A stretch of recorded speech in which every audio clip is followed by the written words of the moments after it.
क्या आप NTPC, group D, RPF, SSC GD की तैयारी करते हैं? तो आपके लिए ये वीडियो काफ़ी इंपॉर्टेंट होने वाला है। इस वीडियो में हम रीजनिंग के 10 ऐसे इंपॉर्टेंट क्वेश्चन लेके आए हैं जो आप सभी के एग्जाम में इस बेस पे कई बार क्वेश्चन पूछ चुका है। तो चलिए हम लोग स्क्रीन पर दिए गए फर्स्ट क्वेश्चन को सॉल्व करते हैं। और इस क्वेश्चन में आपको बताना है, अर्पिता का जन्मदिन 10 मार्च 2020 मंगलवार को था। 25 मई 2020 को उसकी पत्नी का जन्मदिन किस दिन था? ये आपको बताना है। ठीक है, कैसे इसको बनाइएगा? तो सबसे पहले ये देखिए कि 10 मार्च से लेकर के 25 मई तक टोटल कितना दिन हुआ। ठीक है, तो मार्च से लेकर मई तक, तो पहला मंथ होगा मार्च, उसके बाद अप्रैल और लास्ट वाला होगा मई। ये 3 मंथ हो रहा है। ठीक है, अब देखिए स्टार्ट कहाँ से है? 10 मार्च से।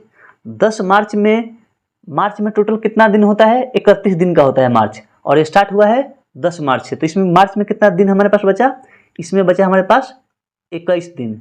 ठीक है, अप्रैल में आते हैं। अप्रैल 30 दिन का होता है, तो इसमें बचा हमारे पास टोटल 30 दिन। मई में आते हैं। मई में कहाँ तक बताना है आपको? सिर्फ 25 मई तक। तो सिंपल सा ये कितना हो जाएगा इसमें? 25 दिन, यानी 21 दिन, 30 दिन और 25 दिन। अब सबको टोटल डे काउंट कर लीजिए, कितना टोटल डे हो गया? तो 5 और 1 6। ठीक है, ये 6 और 2 3 5 2 7, टोटल 76 दिन हुआ। टोटल कितना दिन हुआ? 76 दिन। अब हम ऐसा करते हैं, इसमें 7 से डिवाइड करते हैं। क्यों?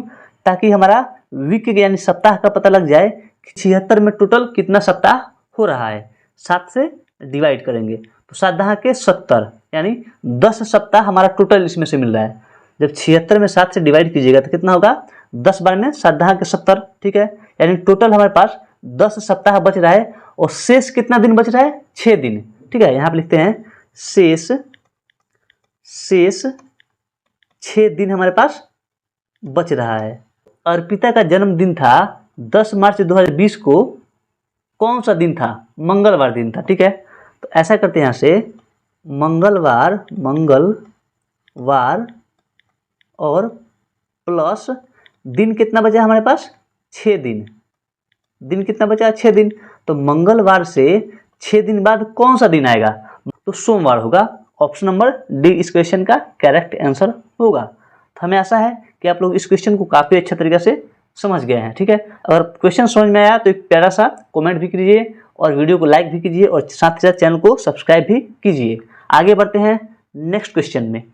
इसमें आपको बताना है, दिए गए आरेख का ध्यानपूर्वक अध्ययन कीजिए और प्रश्न का उत्तर दीजिए जो अनुसरण करता है। ठीक है, ये क्वेश्चन दिया गया है। इस क्वेश्चन में जो वेन आरेख दिया गया है, इसको आप लोग इसको सही से एनालाइज कीजिए और जो क्वेश्चन इसमें दिया गया इस क्वेश्चन को आप लोग बताना है कि क्या होगा। तो सबसे पहले हम लोग वेन आरेख को देखते हैं। ये क्या है? ये जो स्क्वायर दिख रहा है, स्क्वायर ये यंग यानी युवा का स्क्वायर है। ये वाला स्क्वायर जो है वो ग्रेजुएट यानी स्नातक का स्क्वायर है। और एम्प्लॉयड यानी कार्यरत किसका है? सर्कल वाला है। ठीक है, अब आगे पढ़ते हैं। क्वेश्चन में ये बताना है कि कार्यरत युवाओं की संख्या क्या है जो स्नातक नहीं है। आपको बताना है स्नातक नहीं है। तो स्नातक वाला फिगर कौन सा है? ये रहा आपका, जो ये स्क्वायर है ना, ये है स्नातक वाला। तो सीधा से क्वेश्चन में पूछा कि स्नातक नहीं है, यानी इसके अंदर जो भी नंबर होगा वो हमारा पहला आंसर नहीं होगा। ये आपको ध्यान देना है, क्योंकि क्वेश्चन में ऑलरेडी बोल चुका है कि स्नातक नहीं है। तो स्नातक वाला हमारा यहाँ पे फिगर खत्म। बचा हमारे पास एम्प्लॉय और युवा। अब क्वेश्चन में आते हैं। क्वेश्चन में बोला है कि कार्यरत यानी एम्प्लॉय युवाओं की संख्या क्या है? एम्प्लॉय युवाओं की संख्या क्या है जो स्नातक नहीं है? तो स्नातक तो यहाँ पे कट गया। ठीक है, बचा हमारे पास सिर्फ एम्प्लॉय और युवा। तो आपको वो फिगर में से बताना है जो एम्प्लॉय हो और युवा भी हो। तो एम्प्लॉय ऐसा करते, देखिए सर्कल वाला क्या है? एम्प्लॉय का है।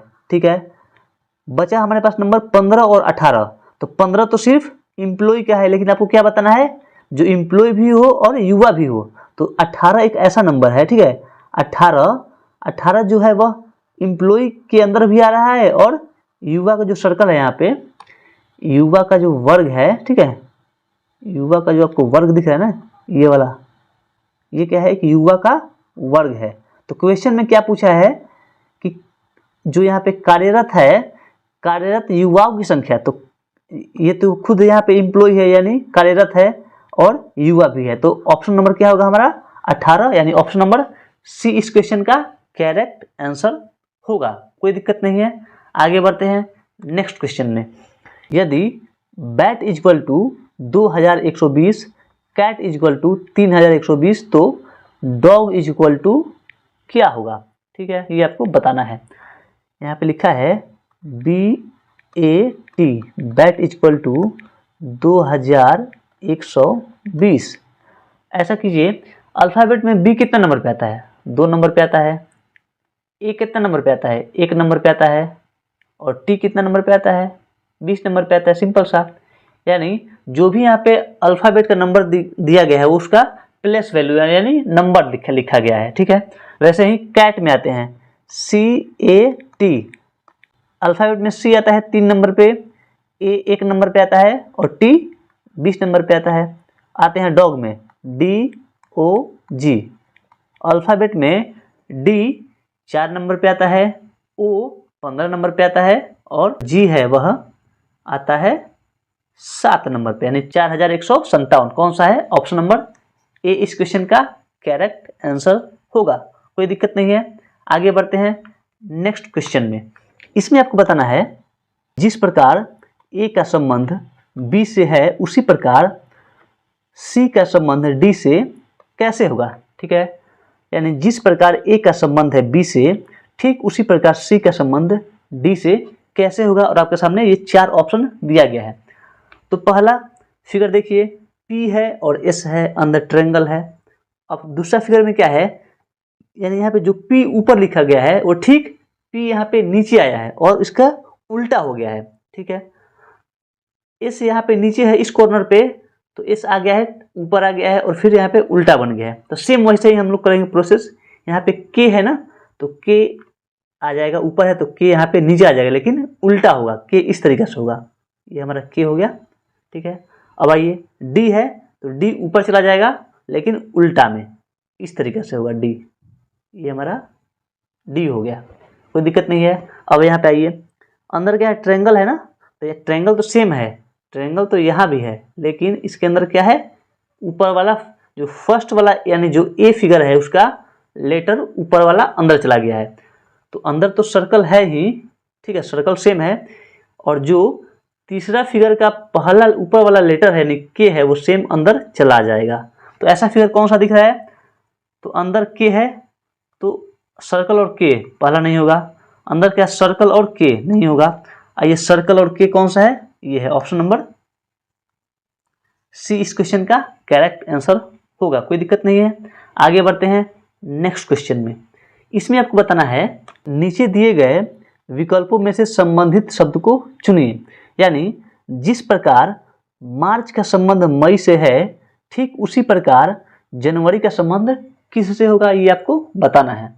तो ऐसा करते हैं, मार्च के कितना मंथ के बाद मई आता है, तो सिंपल सा 2 मंथ के बाद मई आता है। वैसे ही जनवरी के 2 मंथ बाद कौन सा आता है, जनवरी, फरवरी और मार्च, यानी यहाँ पे क्या होना चाहिए, मार्च होना चाहिए।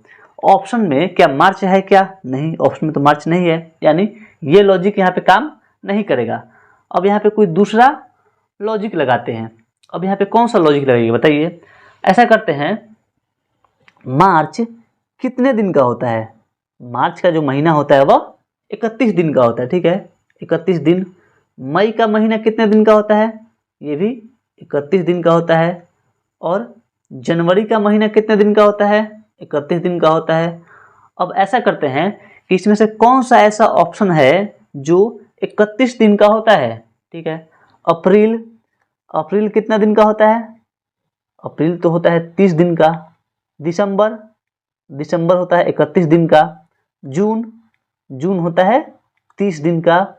नवंबर, ये होता है 30 दिन का। तो हमको क्या चाहिए यहाँ पे 31 दिन वाला, ऑप्शन नंबर बी इस क्वेश्चन का करेक्ट आंसर होगा। कोई दिक्कत नहीं है, आगे बढ़ते हैं नेक्स्ट क्वेश्चन में। दिए गए विकल्पों में से वह सही विकल्प चुनिए जो श्रृंखला को पूरा करेगा। ठीक है, यानी एक सीक्वेंस दिया गया है, इस सीक्वेंस में आपको ये बताना है कि सीक्वेंस कैसे आगे बढ़ रहा है और यहाँ पे उसका अगला नंबर क्या होगा। आपके सामने ये 4 ऑप्शन दिया गया है। तो ये सोचिए आप कि 145 और 168 में क्या आपको अंतर लग रहा है। ये कैसे नंबर 145 168 कैसे हुआ है। तो इसमें अगर डिफरेंट देखते हैं तो इसमें कितने का अंतर है। तो यहाँ पे 5 और 18 और 5 कितना होता है 23। ठीक है, अब 168 और 197 के बीच में कितना का अंतर है। तो 70, यानी इधर 2 और ये हो जाएगा 27 तो 29, यहाँ पे 29 का डिफरेंट। ठीक है, अब 197 और 224 में कितना का अंतर लगेगा आपको। तो यहाँ पे अंतर हमारा हो जाएगा 24 3 27 का। ठीक है, कोई दिक्कत नहीं है। अब वैसे ही अब यहाँ पे देखिए 23 29 27, इसमें आपको क्या अंतर लग रहा है। 23 29 27 में आपको कोई लॉजिक लग रहा है क्या। जी बिल्कुल नहीं, यहाँ पे कोई लॉजिक नहीं लग रहा है।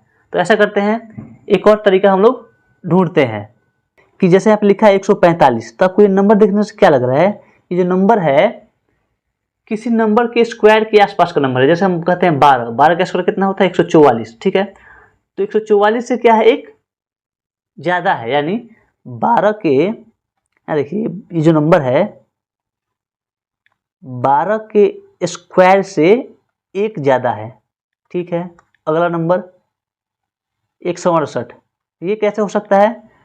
तो 168 का मतलब ये होता है 13 का स्क्वायर 169। ठीक है, 169, यानी 13 का स्क्वायर से एक कम है। ठीक है, कोई दिक्कत नहीं है। अगला नंबर देखिए 197, तो ये क्या होता है, ये आपका होता है 14 का स्क्वायर। 14 का स्क्वायर से 14 का स्क्वायर कितना होता है 196 होता है, लेकिन 196 से कितना है एक ज़्यादा है। ठीक है, ऐसे अगला नंबर आइए, अगला नंबर क्या है, ये 15 का स्क्वायर कितना होता है 225 और 225 से एक कम है। ठीक है, यानी इस सीक्वेंस में देखिए तो 12 13 14 15, तो अगला नंबर क्या होगा 16, यानी 16 का स्क्वायर। अब देखिए एक बार जोड़े हैं घटाए हैं फिर जोड़े हैं फिर घटाए हैं, तो यहाँ पे क्या होगा फिर जोड़ेंगे। ठीक है, कोई दिक्कत नहीं है। तो 16 का स्क्वायर कितना होता है 256 और प्लस 1 करेंगे तो कितना होगा, एक और ऐड करेंगे तो 257। 257 ऑप्शन में कोई है क्या। जी बिल्कुल है, ऑप्शन नंबर सी इस क्वेश्चन का करेक्ट आंसर होगा। आगे बढ़ते हैं नेक्स्ट क्वेश्चन में। शब्दों के 4 समूहों में से 3 किसी प्रकार से एक समान है, तो शब्दों के विषम समूह का चयन करना है। ठीक है, इसमें से 4 ऑप्शन दिया गया है, चारों ऑप्शन में से एक ऐसा ऑप्शन है जो तीनों से क्या होगा अलग होगा, ये आपको बताना है। जैसे यहाँ पे लिखा है नाविक डॉक्टर पेंटर। ठीक है, इंजीनियर नौकर पंसारी। अगला ऑप्शन है फैक्ट्री गैरेज और कैसीनो, और चौथा है मैकेनिक खगोल शास्त्र और योद्धा। ठीक है, सबके बीच में क्या होगा कॉमा होगा, क्योंकि ये अलग अलग शब्द है। अब जो भी यहाँ पे लिखा है नाविक डॉक्टर पेंटर, ये सब क्या है एक पेशा है। क्या है एक पेशा है। जैसे कोई व्यक्ति डॉक्टर होता है, कोई व्यक्ति पेंटर होता है, कोई व्यक्ति इंजीनियर होता है, मैकेनिक यानी जो मैकेनिक का काम करता है। ठीक है, वो मैकेनिक खगोल शास्त्र योद्धा, ये सब क्या है एक पेशा है। लेकिन यहाँ पे जो ऑप्शन नंबर सी है, ठीक है, जो यहाँ पे ऑप्शन नंबर सी दिख रहा है आपको, फैक्ट्री गैरेज और कैसीनो, इसके अंदर क्या होता है, फैक्ट्री के अंदर कोई पर्सन अपना काम करता है। ठीक है, गैरेज के अंदर भी कोई व्यक्ति काम करता है। इन सभी से, इन तीनों ऑप्शन से जो ए बी और डी है, इससे सी क्या है सबसे अलग है। तो इस क्वेश्चन का करेक्ट आंसर क्या होगा ऑप्शन नंबर सी। कोई दिक्कत नहीं है। आगे बढ़ते हैं नेक्स्ट क्वेश्चन में। इसमें आपको बताना है एक निश्चित कूट भाषा में गो होम को TANA के रूप में लिखा जाता है और नाइस लिटिल होम को NAJAPA के रूप में लिखा जाता है। तो उसी कूट में गो को कैसे लिखा जाएगा। ठीक है, अब ये देखिए कि कौन सा नंबर यानी कौन सा जो लेटर है वो किसको कूटित करता है। जैसे यहाँ पे गो का मतलब TA, ठीक है, और होम का मतलब NA। अब इसमें देखिए इन दोनों में कौन सा चीज कॉमन दिख रहा है आपको, इसमें कौन सा चीज कॉमन दिख रहा है, तो होम का, यानी यहाँ पे जो होम लिखा हुआ है, होम को हम NA से कुटित करेंगे, ठीक है। अब इसमें जो यहाँ पे लिखा है होम, तो यहाँ भी क्या होगा, NA होगा, ठीक है। और बचा हमारे पास नाइस और लिटिल, तो नाइस को हम लोग JA से सूचित कर सकते हैं और लिटिल को हम लोग PA से सूचित कर सकते हैं। बचा हमारे पास सिर्फ क्या, GO। और क्वेश्चन में क्या पूछा है कि किस कूट भाषा में गो को कैसे लिखा जाएगा, तो हम लोग गो को कैसे लिख रहे हैं, तो TA कौन सा है, ऑप्शन नंबर A इस क्वेश्चन का करेक्ट आंसर होगा, कोई दिक्कत नहीं है। आगे बढ़ते हैं नेक्स्ट क्वेश्चन में। उस विकल्प का चयन करें जिस प्रकार दूसरी संख्या पहली संख्या से संबंधित है, उसी प्रकार चौथी संख्या का संबंध तीसरी संख्या से बताइए। कैसे इसको बनाइएगा, यानी जिस प्रकार 9 का संबंध 9 से है, ठीक उसी प्रकार 5 का संबंध किससे होगा, ये आपको बताना है।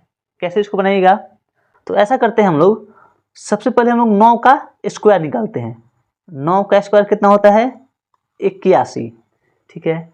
अब 8 और 9 ऐड करेंगे तो कितना होगा जी, स्क्वायर करेंगे तो होगा 9, यानी पहले नंबर का स्क्वायर और फिर जो स्क्वायर करके आएगा उन सभी का सम, यानी 9 का स्क्वायर 81, और 81 में जो वर्ड है 8 और 1 जो लेटर है उसको हम लोग ऐड कर देंगे तो कितना होगा, 9 होगा।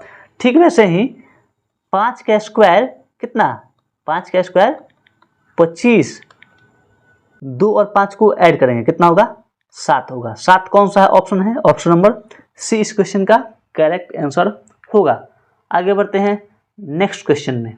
इस क्वेश्चन को आप लोग खुद से सॉल्व कीजिए और इसके आंसर आप लोग कमेंट बॉक्स में जरूर कमेंट करें। तो ऐसा करते हैं कि ये जो क्वेश्चन है, इस क्वेश्चन को हम प्रैक्टिस सेट नंबर 24 में आप लोग को करा चुके हैं। अगर आप नहीं देखे हैं तो आप लोग प्रैक्टिस सेट नंबर 24 को जरूर देख लीजिए। तो आई होप कि ये वीडियो आप सभी को काफ़ी पसंद आया होगा।